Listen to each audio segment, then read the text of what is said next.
Halo semuanya, di video kali ini gue akan membahas salah satu motor Honda yang waktu itu bisa disebut copycat dari kompetitornya si Yamaha Jupiter Z generasi keempat. Tetapi motor ini bisa dikatakan lebih baik dari Yamaha Jupiter Z generasi keempat dan cukup sukses di pasaran. Motor yang akan gue bahas kali ini yaitu Honda New Blade 110. Bagaimana spesifikasi dan contoh modifikasinya? Langsung lanjut ke pembahasan. Honda New Blade 110 yang berkode K07A ini pertama kali diluncurkan pada tahun 2011 sebagai suksesor dari generasi sebelumnya Honda Blade 110. Pada saat peluncurannya itu, generasi kedua dari Honda Blade ini memiliki dua varian, yaitu versi S yang menggunakan rem tromol untuk pengereman belakang dan versi R yang sudah menggunakan disc brake untuk pengereman belakang.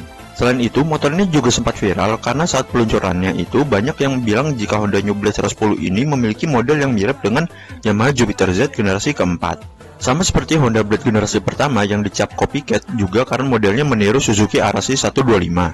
Tetapi Honda New Blade 110 ini bisa dikatakan lebih baik dari Yamaha Jupiter Z generasi keempat karena beberapa faktor seperti bentuk bodi yang lebih racing look. Pada saat peluncurannya juga, Honda New Blade 110 juga memiliki edisi spesial yang dibalut dengan livery Repsol Honda dan beberapa perbedaan warna dan versi lainnya. Di bagian pengereman depan, Honda New Blade 110 sudah menggunakan kaliper satu piston dari Nissin yang ditemani juga disc brake dengan model yang sama seperti Honda Revo 110 series. Tidak lupa ketinggalan di bagian ban depan yang sudah menggunakan ukuran 70/90 dengan velg racing berukuran 17 inch dan velg racing yang digunakan juga sama seperti velg racing dari Honda Revo Absolute. Sementara untuk bagian suspensi depan menggunakan shock breaker bertipe teleskopik yang sama seperti Honda Revo 110 series. Di bagian lampu utama, sen depan, dan lampu sorot masih menggunakan lampu bertipe bohlam yang dapat di-upgrade menggunakan tipe LED. Jika kalian lihat, mika lampu sen dari versi Repsol Special Edition memiliki warna orange di bagian pinggir jika dibandingkan dengan edisi S atau R yang biasa full transparan. Menurut gua, bentuk bodi depan dari Honda New Blade 110 ini cukup baik dari segala sisi dan cukup disayangkan karena bentuk batok stang yang terlalu lebar memanjang seperti kepala Arnold dari kartun Hey Arnold. Di bagian knalpot dari Honda New Blade 110 semua seri menggunakan slicer knalpot yang bentuknya seperti persegi panjang dan memiliki suara yang khas. Tetapi dengan suara khas yang dihasilkan dari slicer knalpot Honda New Blade 110 ini, banyak polisi yang mengira jika motor ini menggunakan knalpot racing. Di bagian pengereman belakang, Honda New Blade R110 juga sudah menggunakan kaliper satu piston yang ditemani disc brake, dan untuk versi S itu masih menggunakan tipe tromol. Tidak lupa ketinggalan di bagian ban belakang yang menggunakan ukuran 80/90 dan ditemani juga velg racing berukuran 17 inch. Suspensi belakang dari Honda New Blade 110 semua seri menggunakan tipe dual shock breaker, dan untuk seri R Repsol Special Edition itu menggunakan pair shock breaker berwarna merah. Di bagian bak kopling otomatis dari Honda New Blade 110 semua seri itu memiliki bentuk yang sedikit berbeda dari Honda Blade generasi pertama yang mirip dengan Honda Revo 110 series. Jika kalian lihat, di bagian bodi samping depan dari Honda New Blade 110 terdapat lubang airflow yang membantu untuk bermanuver. Livery Repsol ini yang membuat Honda New Blade 110 semakin disukai oleh anak-anak remaja pada waktu itu. Bentuk dari stop lamp Honda New Blade 110 ini memiliki bentuk yang menurut gua agresif dan berbeda dari yang lain, dan itu bagus menurut gua. Menggunakan model 2-in-1 dan di bagian lampu stop lamp serta lampu sen belakang masih menggunakan tipe bohlam yang dapat di-upgrade menggunakan tipe LED. Di bagian panel instrumen dari Honda New Blade 110 terdapat speedometer tipe analog, indikator gigi, netral, sen yang terpisah, bensin tipe analog, dim, dan odometer. Mesin Honda New Blade 110 yang menggunakan konfigurasi SOHC 4 tak, dua klep dengan ukuran klep in 25,5 mm dan X 21 mm, serta menggunakan RRA, berpendingin udara, transmisi kopling otomatis 4 percepatan, karburator merek Mikuni tipe VM17 dengan ukuran spoiler PJ35 dan MJ80, sistem pengapian CDI, menggunakan teknologi EFT dan bor 50 serta stroke 55,6 mm. Dengan spesifikasi seperti itu, Honda New Blade dapat menghasilkan tenaga di angka 8,28 horsepower di 7.500 rpm dan torsi 8,15 Nm di 5.500 rpm, kompresi mesin sebesar 9:1, kapasitas mesin sebesar 109,1 cc, dan top speed di angka 109 hingga 117 km per jam. Dari spesifikasi yang disebut, mesin dari Honda New Blade 110 masih sama seperti generasi pertama dari Honda Blade dan juga Honda Revo 110 series. Tetapi yang menjadi pembeda itu ada di bagian bak kopling otomatis dan bak magnet dari Honda New Blade 110.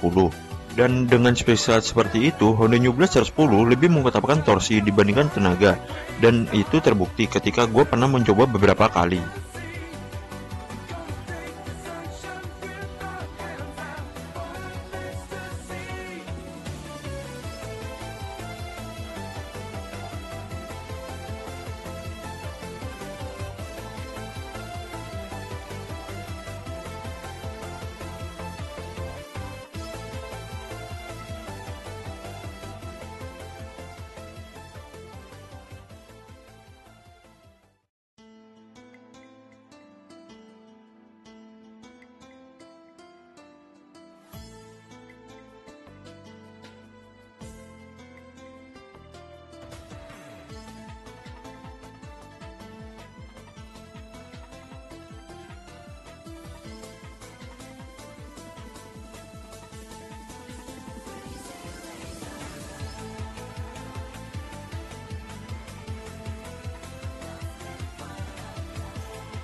Overall, Honda New Blade 110 ini lebih baik dari generasi sebelumnya dan lebih baik dari versi originalnya. Banyak pengguna yang melakukan bore up ke 125 hingga 130 cc untuk menaikkan tenaga yang cukup signifikan serta menggunakan bak kopling manual untuk akselerasi yang lebih baik juga. Beberapa hal kekurangan yang gue kurang suka dari Honda New Blade 110 seperti terlalu memfokuskan ke torsi dan tidak adanya varian kopling manual. Cukup sekian video kali ini. Di akhir video, gue akan memberikan video cek sound dan knalpot racing dari Honda New Blade 110. Jika ada pertanyaan, koreksi informasi, dan kredit foto contoh modifikasi, bisa DM IG gue seperti biasa atau di kolom komentar. Kalau begitu, see you soon ya semuanya.